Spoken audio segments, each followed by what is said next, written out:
So here we are with Gabe Castro and talking about who is PAG. So today we're going to learn a little more about Gabe, some things he does that are kind of his signature marks, and maybe find a little more about Gabe's journey, where he's been and where he's going. So how are you, Gabe? I'm doing very well, thank you. Yourself? Good. Not bad. Not bad at all. Um, we're here to talk about pens, but I'm dying to know, how long have you been making pens? Well, if I count kit pens, Yeah. probably about 15 years or so. Oh, Maybe, wow. maybe longer, actually about 18 years. Okay. And Yeah. kit pens or kitless or custom bespoke pens, probably about the last 3.5.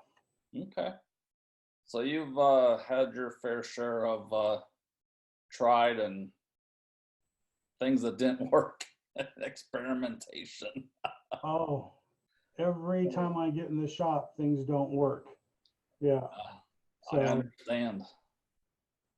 Uh, so 3.5 years into handmade or custom, what was the draw? What made you want to make that step away from pre-made parts and get to creating everything? well, this kind of goes back a couple of years when I was doing pen shows selling kit pens. Where I live in my area, there's well, not in my local area, but down the hill in Claremont, Mm-hmm. kind of an artist community known for a lot of artists and whatnot. And every year they have what's called a village venture, and Okay. all sorts of artists from all different backgrounds, different mediums. And my wife and I were walking through it, just checking to see what was going on. A few wood turners and whatnot, and a lot of pen turners, and a lot of kit pens, and they're all selling 90% of the same bullet click pen, right? Sure. So, when you walk from one space to the next, it's just one guy trying to undercut someone else. And it was like, oh my God, this is terrible. I felt embarrassed, Yeah. and these people are desperate, just trying to even recoup anything. So I just said, okay, time to make a change, because I Sure. never really got into the button click ones. But Mm-hmm. after seeing that one movie, A Beautiful Mind, where there's one scene where Russell Crowe is in the movie, and he's like in an auditorium or whatever it is, and all the other professors, they're all giving him these really nice custom pens. Sure. Wow, what is that? Okay, so those don't look like kit pens, they look like something different. So that set me on a little rabbit hole journey on Sure. YouTube, looking for something with other than kit pens. So Sure. Okay. Well, that's kind of a little bit of a natural progression from the few discussions I've had with people doing these interviews. It seems like it's a pretty common theme. When we talk about vocabulary, um, I've used the word custom, handmade, and I'll throw another one in, artisan pen maker. Which of those do you identify with the most, or how do those mesh together, or what do they mean to you? I think artisan is a really good description. Mm-hmm. Handmade, is a broad term in my opinion, because you can make a kit pen, and it's still, the body of the pen is still technically handmade, because you're turning it by hand and finishing it by hand. Sure.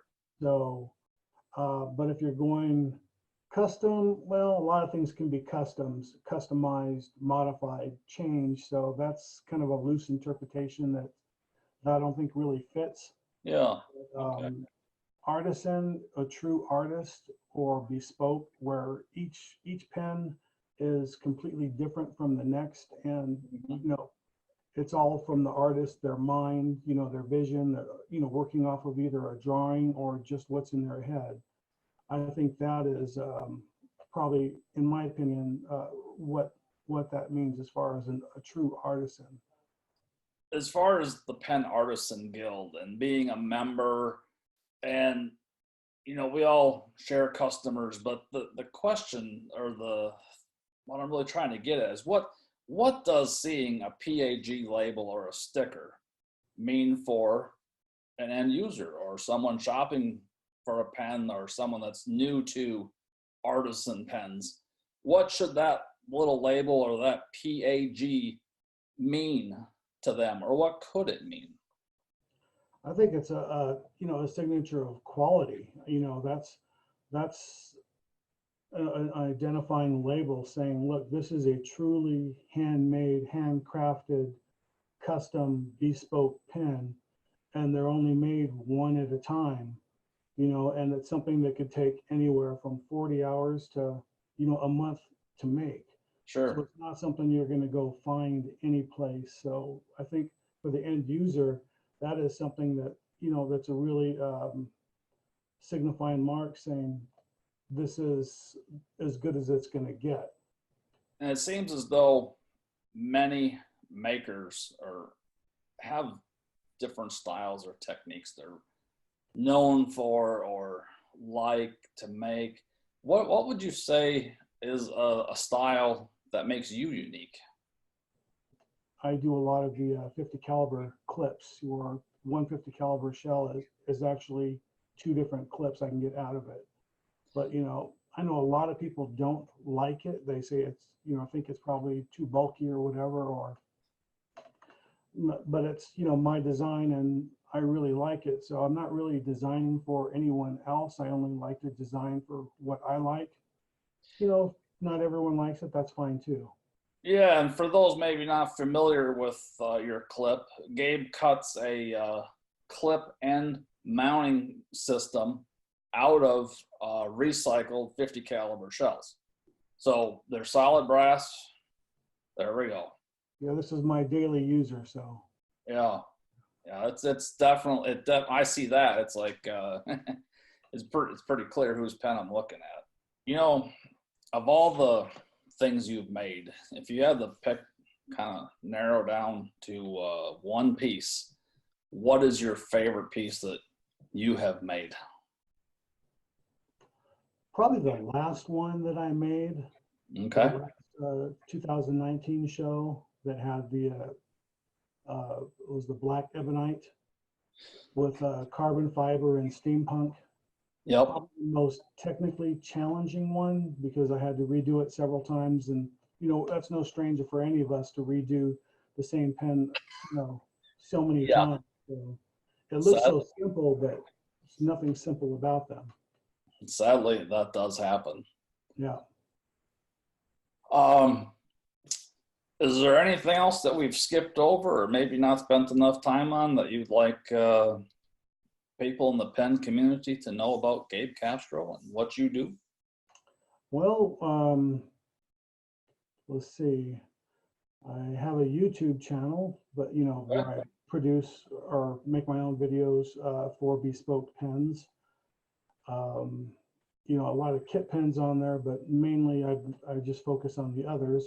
But I think the one thing would be the amount of work and passion that it takes to make a bespoke pen, I think is shared by all of us within this PAG community.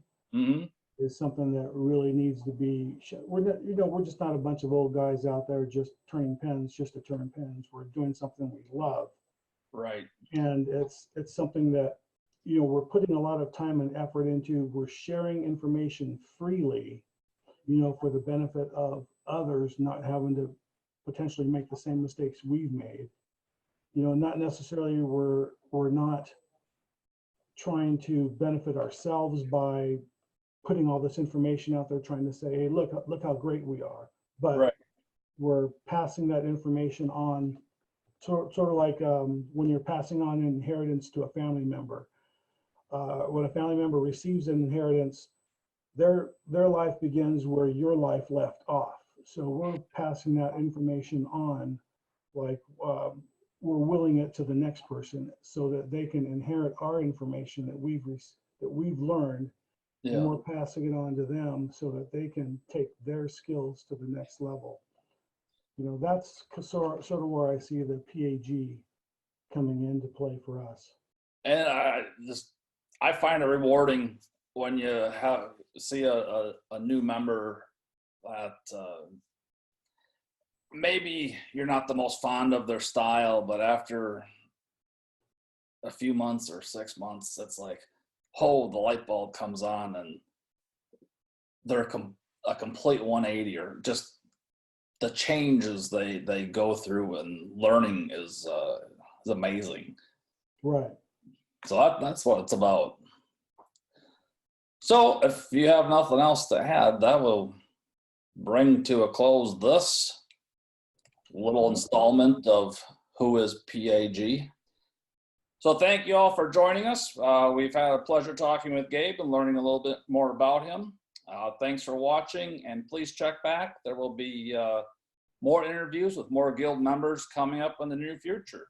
So thanks and have a great day.